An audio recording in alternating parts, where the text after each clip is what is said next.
And good day everyone, welcome back to the show. I'm Sean David, thanks for tuning in.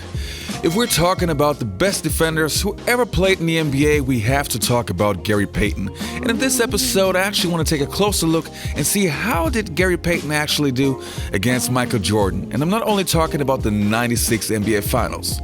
Alright, so let's go.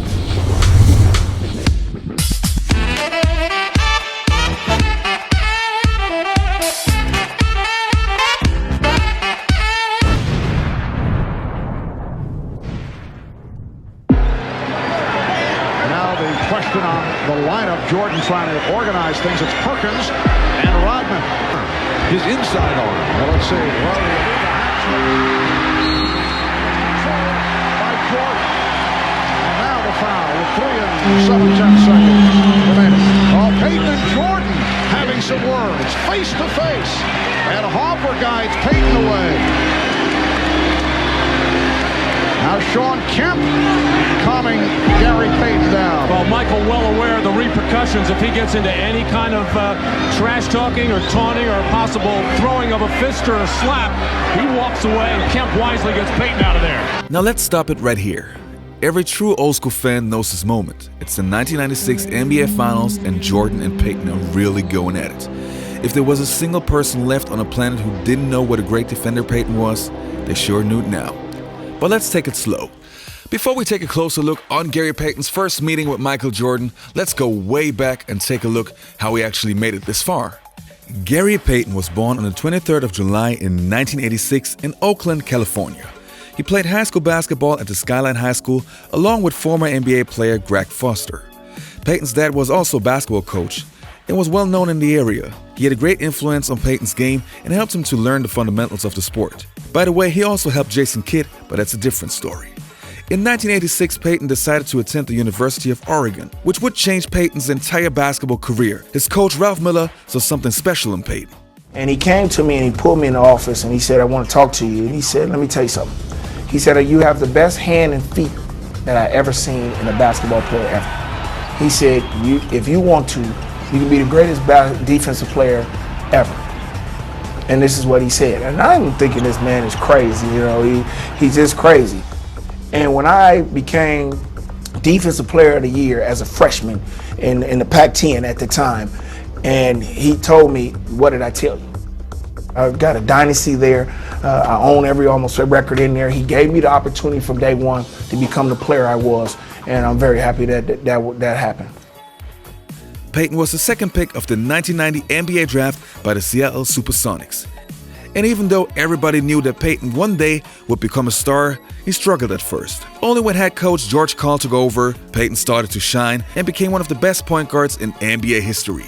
He was a 2-time Olympic gold medalist, a 9-time NBA All-Star, an NBA champion, a Defensive Player of the Year, and definitely known to go head-to-head with the best player of the opposing team.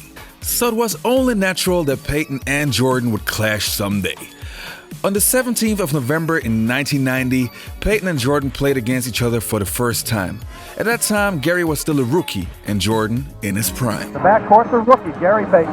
Watch out, he got 13, 14, and 19 points. The number 2 draft choice in the NBA this year. Look for him to be rookie of the year. It looked like they had McDaniel switching over to play Cartwright. We'll see if Cage doesn't play him. That could change the Bulls' offensive theory around here a little bit. Payton with the basketball, nothing doing out there, and a long pass going by Michael, and here we go. Roll! Quickly into the front court come the Sonics, the X-Man, Dale Street. Out on the right wing, Payton trying to go on Paxson. He lost the ball, and here comes Michael again with Horace on the wing. All the way to the glass goes Michael Jordan, and it's 6-0 Chicago. Being the competitor Gary Payton was, he was looking for that challenge to guard Michael Jordan. But the result was, well, let's say ugly. Being a rookie, he wasn't ready for the task. Even though Payton guarded Jordan the majority of the game, Jordan scored 33 points in only 27 minutes. He had 4 rebounds and 3 assists, and actually stole the ball 3 times from Gary Payton himself. The glove, on the other hand, only had 2 points, 5 assists, but 4 turnovers. So let's say that one went to Michael Jordan easily. For the next couple of years, it stayed exactly that way. Jordan dominated Payton on both ends of the floor. The first game where Payton actually put up some good numbers and a good fight was on the 19th of November in 1992. Gary, who was now slowly but surely turning into an all-star kind of player, still couldn't stop Jordan, but at least now he was getting some buckets. Go to Michael, posting up. They triple team him. Now Kemp goes away. Over the head to Horace Grant. Horace pushed out of bounds. Back to Michael for three. On the way and good. Michael's hit his last three field goals. 34-20 now. Bulls with the lead. They go all the way down the floor. Michael for three. Yes! Oh, buzzer beater. Jordan and Purdue. Can shoot over Payton. Does and hits it. In that game, Gary Payton had 18 points, 2 rebounds, 4 assists, and 3 turnovers in 34 minutes. Michael Jordan played the exact same amount of minutes, had 35 points, 6 rebounds, 2 assists, and 2 steals, and helped the Bulls to win the game by 10 points. And no matter how hard Gary Payton tried, in that game he still was no match for Michael Jordan. But Gary Payton was getting better and better, and soon his time would come. Because of the fact that the Bulls were in the Eastern Conference and the Sonics were in the Western Conference, they actually didn't play each other that often. But on the 26th November of 1995, it finally happened. The Sonics beat the Bulls, who would later set the 72-10 record, but also did Payton outscore Michael Jordan. In a game where, I have to be honest, Payton was actually the better player. Obviously, the numbers don't show it, but in that game, Jordan had a really hard time with Payton. So that one definitely goes to the glove. But then something happened that always happens if you challenge Michael Jordan. The next time the Sonics and the Bulls faced up, which was the 10th of January in 1996, Jordan destroyed Payton. Not only did Jordan have 35 points, 14 rebounds, and 5 assists, but he guarded Payton quite a bit in the game, and Payton only had 8 points. Now we're getting to my favorite part of this video, the 1996 NBA Finals between the Seattle Supersonics and the Chicago Bulls. I remember it like it was yesterday. What an epic final series. Not only were the Chicago Bulls the best team in NBA history, but also the Seattle Supersonics were incredible with Detlef Schrempf, Shawn Kemp, Hersey Harkins, and so on and so on. But especially the matchup with Michael Jordan and Gary Payton was insane. Of course, Michael Jordan was still the most dominant player on the planet and was putting up his numbers, but Gary Payton really made Michael Jordan work for every single bucket. And it was so much joy just to see how Michael Jordan still was able to overcome that challenge.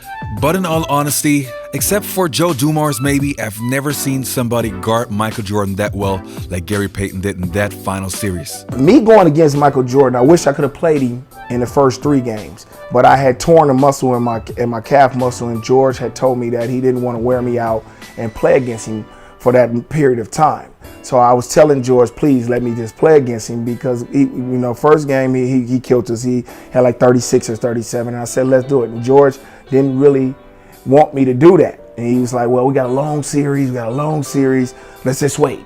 So then he got off, and then we went down 3-0, and then I went into his office, and I just said, look, we don't have nothing else to lose.